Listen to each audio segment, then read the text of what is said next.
오늘은 2024 보안사지 메타버스 경진대회 2일차 AI 특강이 있습니다. 그래서 이제부터 AI 전문가인 주식회사 메타라이프의 한철승 대표님의 인공지능 특강을 시작하도록 하겠습니다. 안녕하세요. 조금 전에 소개받은 메타라이프의 한철승 대표라고 합니다. 여러분들이 안 보여서 어디에 대고 얘기해야 될지 잘 모르겠는데, 잘 보고 계실 거라고 생각하고 강의를 진행하도록 하겠습니다. 저는 AI와 메타버스 융합이라는 주제로 강의를 할 거고요. 사실 여러분들이 지금 메타버스로 뭔가 많이 만들고 계시잖아요. 그게 AI하고 접목이 되면 어떻게 되는지 그걸 중심으로 얘기할 거고, 저에 대해서 잠깐 소개를 좀 드리면, 저는 개발자 출신이고요. 개발 중에서도 VR, AR, 메타버스 이런 쪽 개발을 좀 많이 했었어요. 그렇게 했다가 최근에 AI로 기반으로 한 회사를 또 창업을 해서 현재 AI 기반 디지털 교육을 하는 그런 메타라이프라는 회사를 운영하고 있습니다. 그러면은 여러분들과 함께 AI와 메타버스라는 주제로 강의를 진행해 보도록 하겠습니다. 강의 교환에 잘 보이시죠? 네. 네. 그러면은 전반적인 메타버스를 조금 이해를 하고 그 다음에 AI를 보도록 할게요. 여러분들이 잘 아실 거라고 생각은 되는데 메타버스는 처음에 1992년도에 스노우 크래시라는 이 소설에서 처음 등장한 용어입니다. 그리고 아바타라든지 매트릭스, 최근에 레디 플레이 원 같은 영화에서도 메타버스 세계가 많이 이야기가 됐었고요. 그 다음에 게임 같은 형태로 예전에는 세컨 라이프라든지, 그 다음에 여러분들은 잘 모르겠지만 여러분들의 부모님들은 아마 잘 알고 계실 것 같은데 싸이월드라는 이런 공간도 있어서 여기서 많은 활동들이 있었습니다. 그리고 메타버스의 구성은 보면은 증강현실, 라이프로깅, 거울세계, 가상현실 이런 걸로 구성이 되어 있고요. 그 다음에 또 빼놓을 수 없는 게 아바타라는 요소들이 들어있습니다. 그래서 이 메타버스가 점점점 발전을 하다가 이제 AI하고 접목이 됩니다. AI는 어떤 거 있냐면은 그 처음 AI가 용어가 나온 거는 1950년대부터 시작이고요. 그때 학문 분야로 처음 AI가 등장했어요. 그때는 어떤 거였냐면 사람의 뇌, 그러니까 머릿속을 연구하는 분야로 시작을 했었고요. 그다음에 1956년도에 AI의 탄생이라는 이런 용어가 나오게 된 건 다트머스 컨퍼런스라는 곳에서 시작이 됐었고, 이게 조금 더 대중화가 되기 시작한 거, 그건 언제냐면 앨런 튜링이라는 분이 튜링 테스트라는 걸 진행을 했었어요.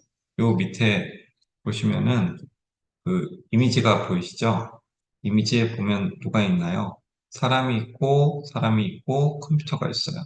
근데 튜링 테스트를 간단히 말씀드리면 여기 사람과 컴퓨터가 서로 대화를 하는데 칸막이가 쳐져 있어요. 칸막이가 쳐져 있기 때문에 자기가 사람과 대화하는지 컴퓨터와 대화하는지 알 수가 없는데 컴퓨터와 대화하는데도 사람처럼 자연스럽게 연동이 된다 그러면 그런 점수가 높게 나오는 거죠. 그러니까 사람이 컴퓨터인지 아닌지 모를 정도로 잘 만들어진 컴퓨터 지능이 있는 게 그 튜링 테스트에서 좋은 점수를 받게 되는 그런 테스트라고 할 수 있겠습니다. 그 다음부터 AI의 황금기가 있었고요. 그 중간에 또 AI 암흑기가 있었어요. 이런 내용들은 뒤에서 좀 더 자세히 얘기할 건데, 그 다음에 다시 또 AI 붐기. 그랬을 때 가장 중요한 사건 중에 한 두 가지 정도가 있는데, 하나가 딥블루라고 하는 IBM 컴퓨터에서 만든 게 있는데, 이 중간에 있는 그림을 보면은 왼쪽에 이렇게 이건 서양 장인 체스가 있고요. 옆에 머리를 감싸고 있는 사람이 있어요. 이분은 누구냐면 그 전까지 인간 세계에서 체스를 가장 잘 두는 챔피언이었는데 딥블루한테 지게 된 거예요. 그랬을 때 사람들이 큰 충격을 받았죠. 이런 사건이 있었고, 여러분들도 혹시 기억할 수 있을지 모르겠는데, 최근에는 알파고하고 이세돌 구단이 바둑을 뒀던 때가 있었죠. 그때도 사람들이, 저도 그랬지만, 당연히 바둑은 체스하고 달라. 체스는 뭐 몇 개 안 되니까, 경우의 수가 몇 가지 안 되니까 그럴 수 있지만, 바둑이 가지고 있는 경우의 수는 무궁무진하기 때문에 당연히 사람이 이길 거라고 생각했었거든요. 그때 저는 기억하는 게 이세돌 구단이 자기가 당연히 이길 거고 3대1, 4대1 정도 이길 거라고 예상한다라고 얘기했던 것 같아요. 인터뷰를 했던 기억이 나는데 결과가 어땠나요? 이세돌 구단은 알파고한테 4대1로 아마 졌을 거예요. 근데 한 번은 이기긴 했는데 그래도 인간은 너무나 큰 충격을 받았죠. 그리고 나서 그 사람들이 인공지능에 대한 관심이 많이 있었는데 그것도 뭐 사실은 그때 잠깐 충격적인 거였고 잊혀졌다가 최근에 다시 인공지능이 핫해진 거는 뭐니 뭐니 해도 챗GPT가 나오면서부터라고 할 수 있겠습니다. 시대별로 AI가 어떻게 발전했는지 가 얘기했던 거를 도표 형태로 보게 되면 1950년대 AI 태동이 있었고요. 점점점 AI에 대한 관심이 많아지고 하다가 좀 수그러들 때쯤에서 다시 전문가 시스템, 그 엑스퍼트 시스템이라고 하는 게 나오면서 AI에 대한 붐이 또 일어났고요.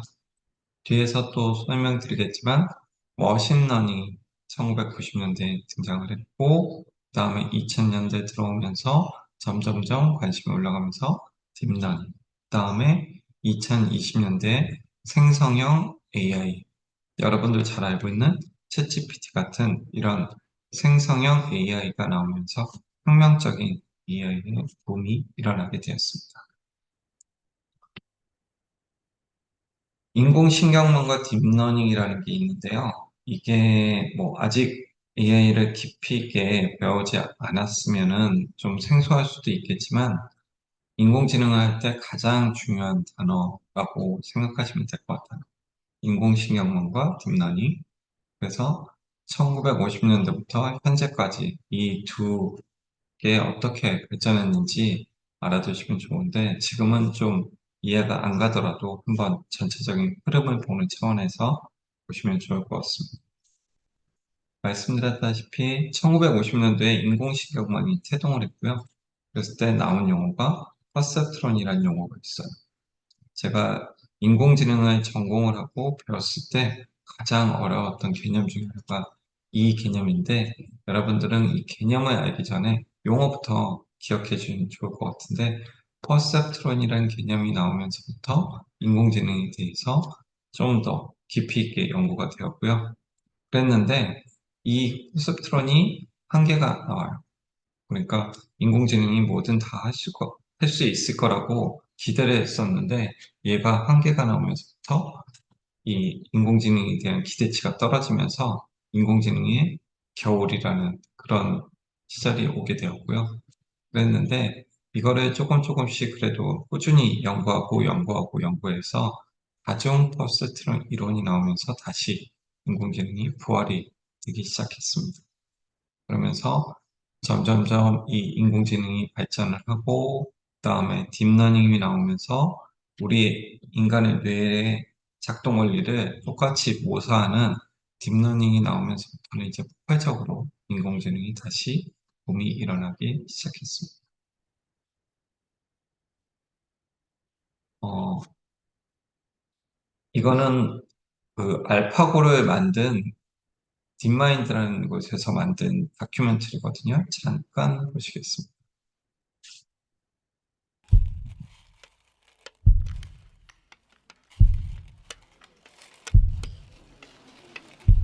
소리 들리시나요? 네. 지금 보시면은 It's 이제 바둑을 intensely 두는 contemplative. 기본에서부터 나오는데요. 처음에 고고의 딥마인드에서 It 이 is almost 바둑을 hypnotic. 두는 AI를 어떻게 만들지 구상하는 거하고 It's 실제로 like 이걸 putting your 연구했던 hand 사람들을 on the third 다큐멘터리로 rail 만든 내용입니다. of the universe. 네. If you play Go seriously, there is a chance that you will get exposed to this experience that is kind of like nothing else on the planet. Go is putting you in a place where you're always at the very farthest reaches of your capacity. There's a reason that people have been playing Go for thousands and thousands of years, right? It's not just that 이 알파고가 처음 만들어질 때만 해도 이거를 통해 가지고 사람을 이길 수 있을 건지 거기에 대해서 많이 의문이 있었는데 그 연구를 하면서 본인들은 자신감이 생겼고 그때 아까 얘기했던 것처럼 이세돌 구단은 당연히 알파고를 이길 거라고 생각했지만 알파고를 만들었던 구글 딥마인드 쪽에서는 자신 있다. 우리가 이길 거다라고 그때 인터뷰를 했던 그런 내용들이 있습니다. 결국은 결과적으로는 이 알파고가 이겼고요. 그래서 AI를 이긴 최후의 인간이 이세돌이라고 알려져 있어요. 왜냐면 그 다음에 알파고가 조금 더 업그레이드된 버전이 있어가지고 세계 1위인 바둑고수를 물리쳤기 때문에 공식적으로는 AI를 이긴 최후의 인간은 이세돌 구단입니다. 네, 뭐 요즘에 나온 기사 중에서 조금 뭐라 그러죠?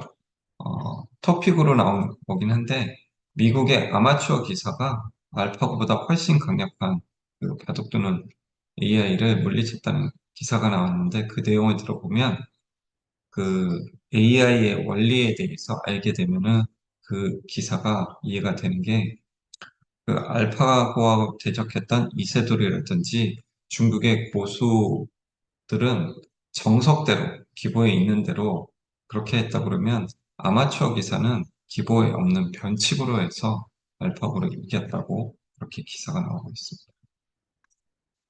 그러면 여러분들이 AI를 알기 위해서 기본적으로 알아야 되는 용어가 있거든요. 어, 혹시 그 인공지능에 대해서 배워봤겠지만 머신러닝이라는 용어를 들어보신 학생 있으신가요? 채팅으로 답변을 좀 해주세요.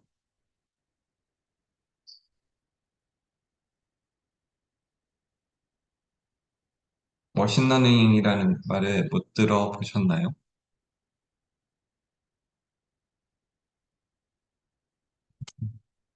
그럼 일단 머신러닝을 제가 간단히 설명을 드리도록 할게요. 그 인공지능이 가장 큰 카테고리에 있고요. 네, 감사합니다. 그 안에는 여러 가지가 있는데 머신러닝도 있고 딥러닝도 있고 그렇습니다. 네, 머신러닝은 뭐냐면은 컴퓨터가 그 예전에 제가 아까 프로그램을 했다고 말씀드렸잖아요.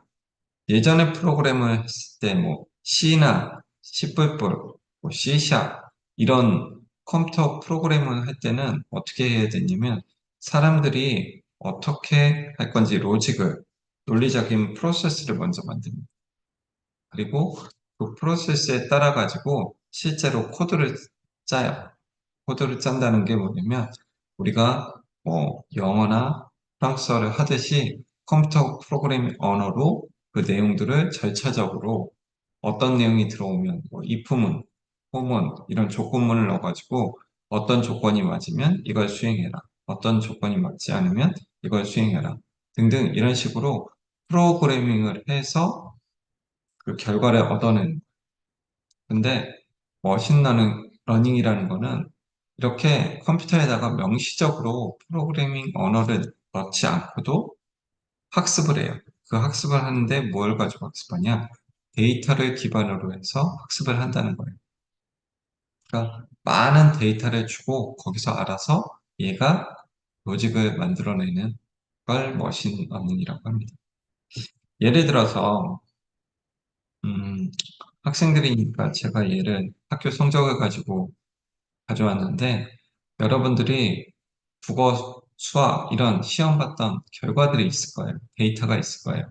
이런 데이터를 뭐 작년에 봤던 데이터, 올해 1학기 때 봤던 데이터를 기반으로 해서 머신러닝을 시키면 A라는 학생이 작년에 했던 시험 성적, 올해 했던 시험 성적을 기반으로 해서 2학기 때 내년에 어느 정도 성적이 나올지를 예측하게 하는 그런 모델을 학습할 수 있게 해주는 게 머신러닝. 그러려면 이런 단계가 필요한데요. 데이터를 수집해야 돼요. 학생의 과목별 성적 데이터가 필요하고 거기서 그 전처리라고 하는 전처리라는 게 앞에 미리 처리한다는 뜻인데 그냥 쉽게 말씀드리면 데이터에서 필요 없는 부분들은 빼고 필요한 부분들만 처리하게 하는 전처리 과정이 있을 거고요. 이걸 통해 가지고 학습을 시키게 되면 이 학생이 실제로 2학기 때 내년에 어느 정도 성적이 나올지 예측할 수 있습니다. 그러면 이제 나중에 실제 결과치하고 평가를 비교도 해볼 수 있고요. 이런 식으로 머신러닝에서는 데이터를 수집하고 전처리하고 모델을 학습시킨 다음에 평가 이런 과정을 거쳐서 좀 더 정교한 결과를 만들어내는 것을 머신러닝이라고 합니다. 이해가 좀 되셨는지 모르겠네요.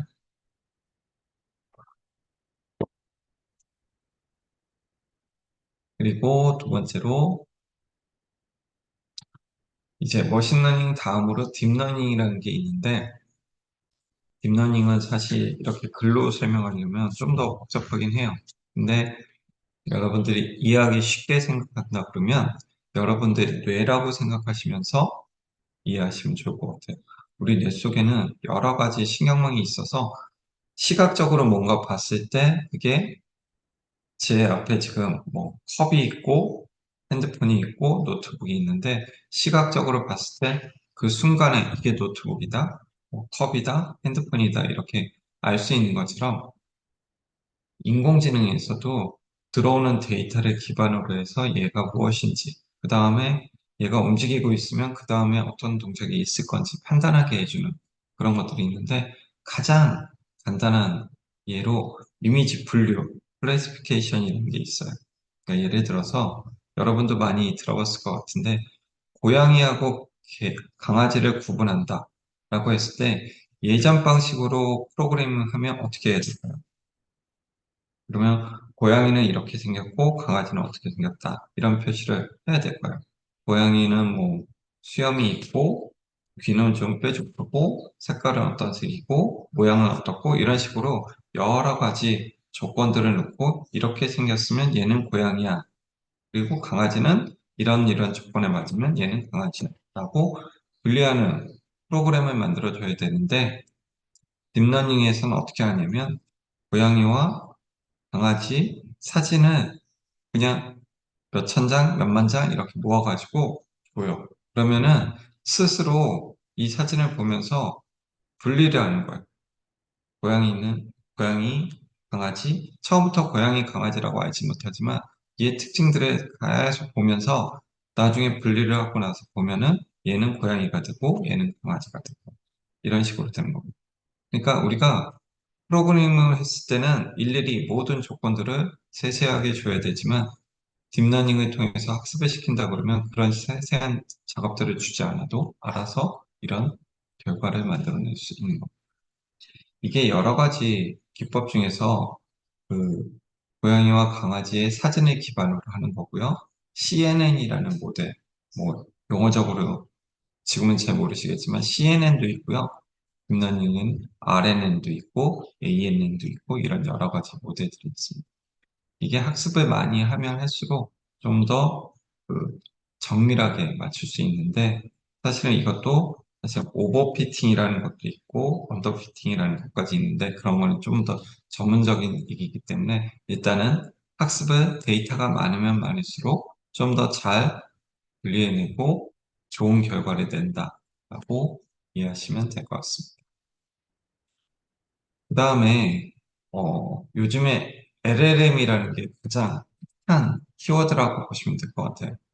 여러분들이 LLM 하면 너무 못 들어봤을 수도 있지만, 챗GPT는 다 들어보셨죠? 써보신 분도 있나요? 챗GPT 써보신 분 계신가요?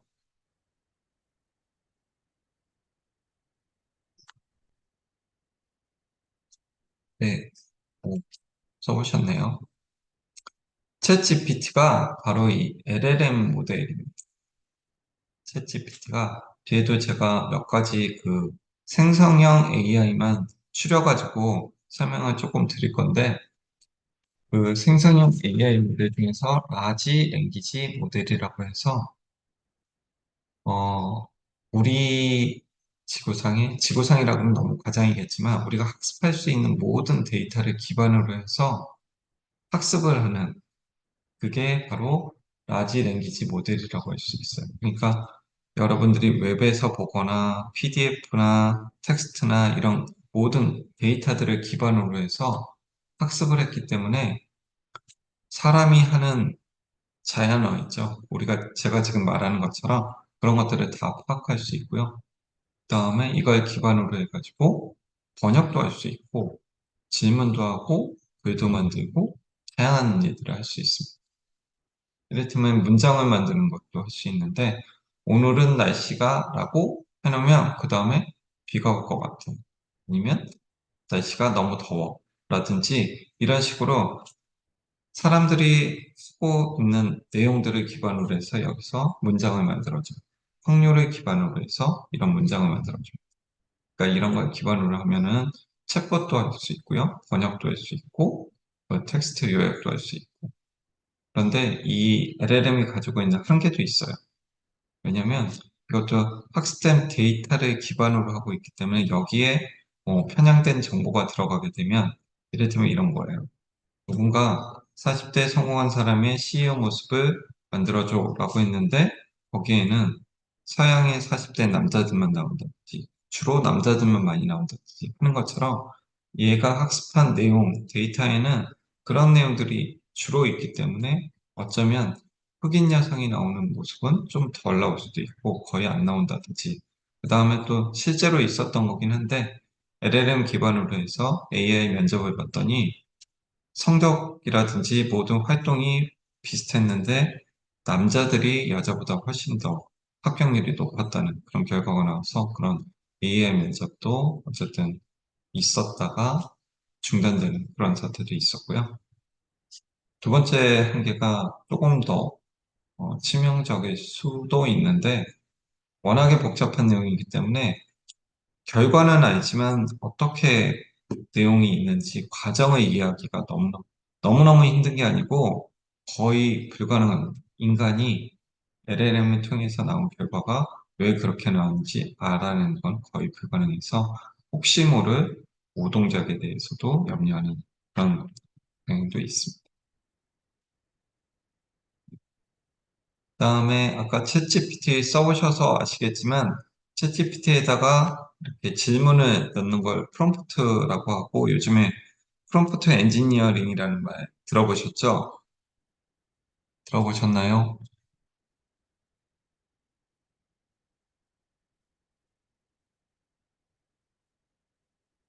혹시 프롬프트 엔지니어링이라고 들어보신 분 계세요?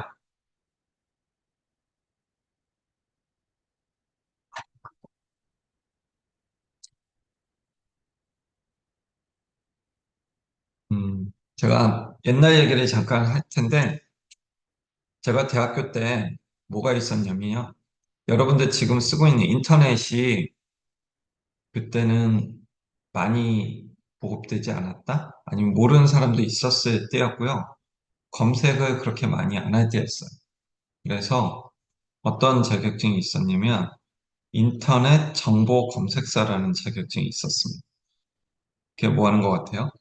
여러분들이 구글에서 뭘 찾거나 네이버에서 뭐 찾는 것처럼 검색할 때 키워드를 어떻게 잘 쓰는지 그걸 자격증 시험을 보는 게 있었어요. 인터넷 정보 검색사라는 자격증이 있었는데 지금 제가 생각할 때는 프롬프트 엔지니어링, 뭐 프롬프트 디자이너 이런 자격증이 요즘 민간 자격증 같은 게 나오던데 제가 볼 때는 이거는 지금 잠깐 유행하다가 사라질 것 같아요.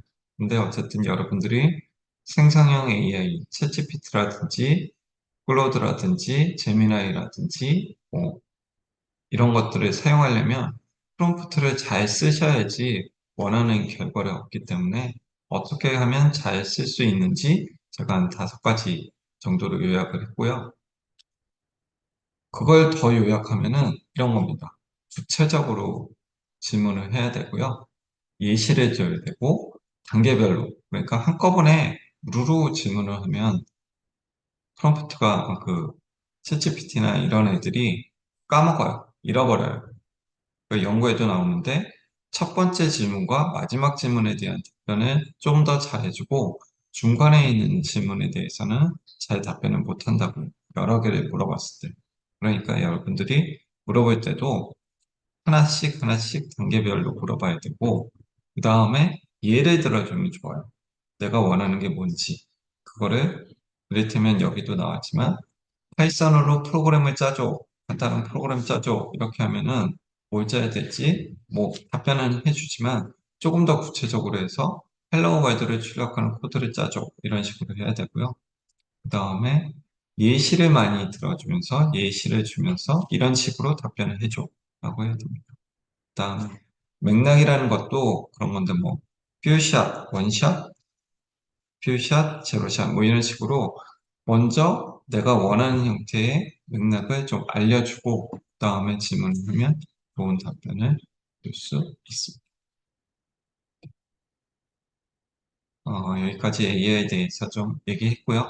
그 다음에 다시 메타버스하고 AI를 좀 접목하려고 메타버스가 어느 플레이어들이 있는지 보시면은 이런 로블록스나 메타, 뭐 제페토 이런 것들이 있는데 이 메타버스를 하던 기업 중에서 최근에 다시 그 AI를 하겠다고 하는 기업이 있잖아요.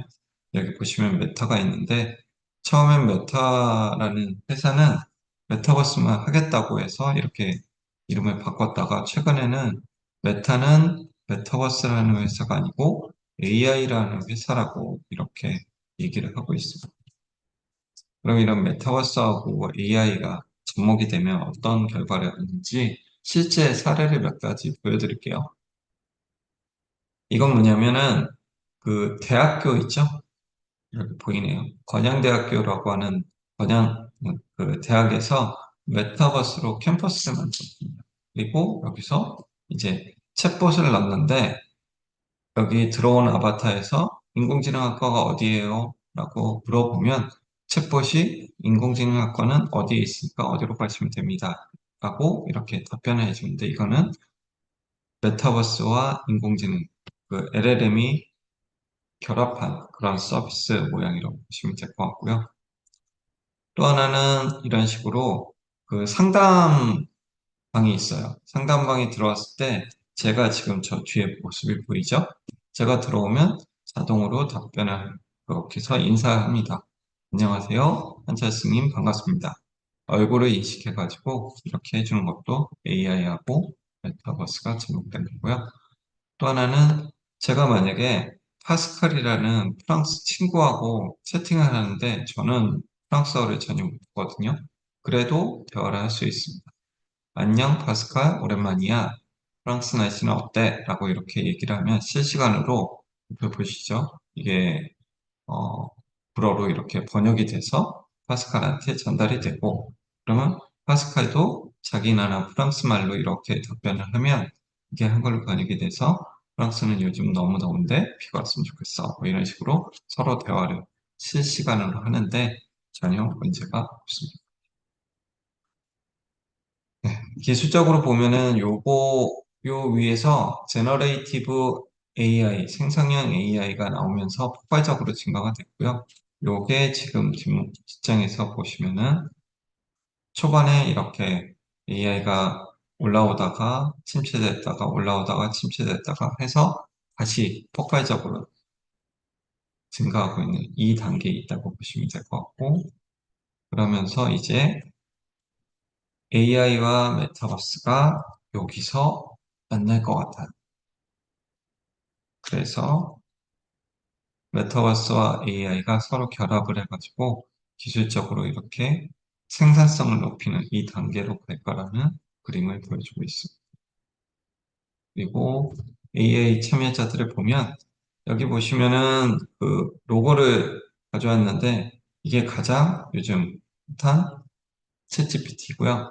그다음에 요 뒤에 보시면 미드전이라는 건 그림을 그리는 거고 그 다음에 가장 요즘에 핫한 것 중에 하나가 여기 챗GPT에 있던 사람들이 나와가지고 만든 회사가 있는데 엔트로픽이라는 회사에서 클로드라는 걸 만들었는데 최근에는 뭐 전문가들 사이에서 조금 의견이 갈리기는 하지만 클로드가 챗GPT보다도 훨씬 더 좋다라고 하고 이쪽을 사용하는 사람들도 점점 늘어나고 있는 상태긴 합니다. 이런 플레이어들이 있고요. 제가 그래서 챗GPT한테 물어봤어요. 메타버스와 AI는 친구인가 적인가 했을 때 결론적으로는 둘은 공생하면서 좋은 결과를 만들어낼 수 있다라고 이렇게 챗GPT가 얘기를 해줬습니다. 그 다음에 AI 캔버스 2024 해가지고 제가 정리를 하고 있는 중인데 이것도 얼마 전에 직전까지 제가 정리를 한 상태예요. 이게 계속 발전을 하다 보니까 여기 보시면은 텍스트 투 텍스트. 텍스트를 넣으면은 텍스트로 뭔가 제너레이션 해준다. 텍스트를 넣으면은 코딩을 해준다. 텍스트를 넣으면 음악을 만들어주는 게 있고요. 텍스트를 넣어가지고 비디오를 만들어주는 거, 이미지를 만들어주는 게 있는데, 대표적인 것들이 여기 보시면 챗GPT 4.5라고 옴니버스 이 버전이 있고, 구글에서 나온 제미나이가 있고요. 조금 전에 말씀드린 엔트로픽의 클로드가 있고, 메타, 예전에 페이스북에서 만든 람다 이런 것들이 있습니다. 그 다음에 이 소라라는 건 동영상을 만들어주는 생성형 AI거든요. 초반에 나왔을 때는 한 1분 미만으로 나왔었는데 이게 점점 더 진화해서 지금 더 길이도 길어졌고 실감나게 만들어지고 있습니다.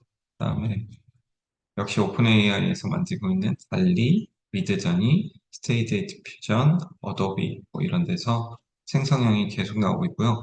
이게 대표적이긴 하지만 이거보다도 더 많은 것들이 계속 만들어지고 있으니까 그런 거 다 쫓아다니면서 알려고 하면 힘들 수는 있는데, 제가 볼 때는 여기 있는 것들이 어떻게 보면 현재 시점에서 대표적인 것들이기 때문에 여러분들이 한 번씩 해보면 좋을 것 같습니다. 그러면 결론을 내려고 하는데, AI 시대 우리가 어떻게 해야 될지, 뭐 여러 가지가 있겠지만, AI가 다 해주니까 여러분들은 안 해도 된다라고 공부를 안 하거나, 뭐, 아까 제가 뭐, 프랑스 친구하고 대화도 할 수 있으니까, 영어도 안 해도 되고, 프랑스도 안 해도 되고, 아무것도 안 해도 될 것 같은데, 저는 반대로 생각하는데, 지금 AI 시대가 왔을 때 가장 큰 혜택을 보는 사람은 학습을 지속적으로 하고 자기 자신의 날리지가 지식이 충만한 사람들이 AI를 가장 잘 활용할 수 있는 사람이라고 보고 있습니다. 그래서 여러분들이 특히 여러분들은 지금 AI가 아까 50년대부터 이렇게 나왔다고 하지만 폭발적으로 뭐 일반 대중한테 관심을 갖게 된 거는 불과 1년, 1년 반밖에 안 됐거든요. 그러니까 여러분들도 전문가가 되고 싶다고 하면 그 정도의 시간들만 따라갈 수 있다고 하면 얼마든지 전문가가 될 수 있습니다. 그래서 여러분들은 AI에 대한 기초 교육을 좀 받으시면 좋을 것 같고요. 뭐 말씀드렸다시피 유튜브나 이런 데 영상들 많이 있어요. 그러니까 관심 있는 분야부터 하나씩 하나씩 보면 좋을 것 같고 그러려면 인공지능이나 머신러닝, 딥러닝 그다음에 오직 코딩을 전문가같이 잘할 필요는 없지만 인공지능을 하기 위해서 코딩을 하나 배워야 된다고 하면 파이썬을 추천해 드립니다. 파이썬은 쉽고요. 재밌습니다. 그리고 데이터에 대해서 좀 알아야 되고 자연어 처리, 이미지 처리 이런 것들을 배워두시면 좋을 것 같고요. 그랬을 때 그 유튜브에도 많이 있지만 이런 코세라라든지 그 칸 아카데미 같은 데서 여러분들이 최신의 그다음에 퀄리티 있는 그런 영상을 볼 수 있는 곳이 이런 것이 있습니다. 또 하나 여러분들이 또 관심을 가져야 되는 거는 윤리적인 책임감이에요. 뭔가 새로운 기술이 나왔을 때마다 이런 문제가 대두되는데 이 새로운 기술을 잘 활용하려면 거기에 따른 책임이 있습니다. AI를 사용하면서 요즘 나오는 큰 문제들이 딥페이크 같은 거 있죠. 얼굴을 바꿔서 다른 사람의 뭐 영상에다가 붙여가지고 윤리적으로 그렇지 않은 영상을 만든다든지 이런 컨텐츠를 만드는 일들이 있는데 그런 것들에 대한 책임감도 있어야 되고 저작권, 개인정보 보호, 그다음에 인종이나 성별이나 종교에 대한 편향성들을 학습시켜가지고 한다든지 하는 이런 것들을 방지하기 위해서 여러분들이 내면에서 이런 것들은 아니라는 거, 윤리적인 책임감을 꼭 가지고 있어야 될 거라고 생각합니다. 끝으로 제가 주로 최근에 저는 뭐 현업에서 실무적으로 많이 사용하고 있는 게 몇 가지가 있어서 좀 소개해 드리면 챗GPT는 여러분들도 잘 알고 계시고 DPL이라는 그 번역 사이트가 있어요. AI 기반으로 돼 있어서 여러분들이 아마 구글에서 번역을 많이 하실 것 같은데 이런 사이트에서는 거의 다국어로 실시간으로 정말 자연스럽게 번역을 잘 해주고요. 세 번째로 요 사이트가 보이실지 모르겠는데 릴리스 AI라는 게 있어요. 제가 영상이라든지 이런 게 많은 자료들이 있다고 했죠. 근데 그 영상을 본다는 거는 시간을 많이 소비해야 되는데 그 시간을 다 들여서 이를테면 1시간짜리 영상을 봤는데 제가 원하는 결과가 아니면은 너무 속상하잖아요. 그럴 때 이 사이트에 가시면은 URL을 넣으면 이 영상에 대한 요약을 먼저 볼 수 있습니다. 스크립트로. 그러면 그 내용을 보고, 아, 이게 내가 원하는 영상이구나. 그러면 그 영상을 보셔도 되고, 아니면 그 스크립트 내용만 보고도 충분히 됐다. 그러면은 스크립트를 가지고 키워드 보고 학습하고 이렇게 하시면 좋을 것 같습니다. 그리고 끝으로 제가 가장 최근에 그 염두에 두고 있는 내용 중에 하나가 여러분들 AI가 이렇게 발전을 하면 일자리를 다 가져가는 거라고 생각하는데 그게 아니라고 생각해요, 저도.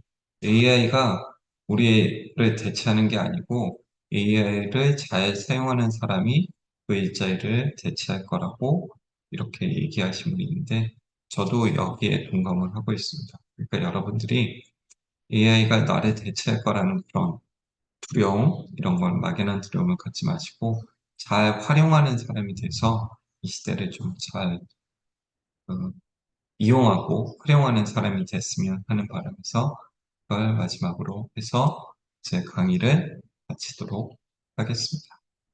혹시 질문이나 이런 내용이 있으면 말씀을 해주시기 바랍니다.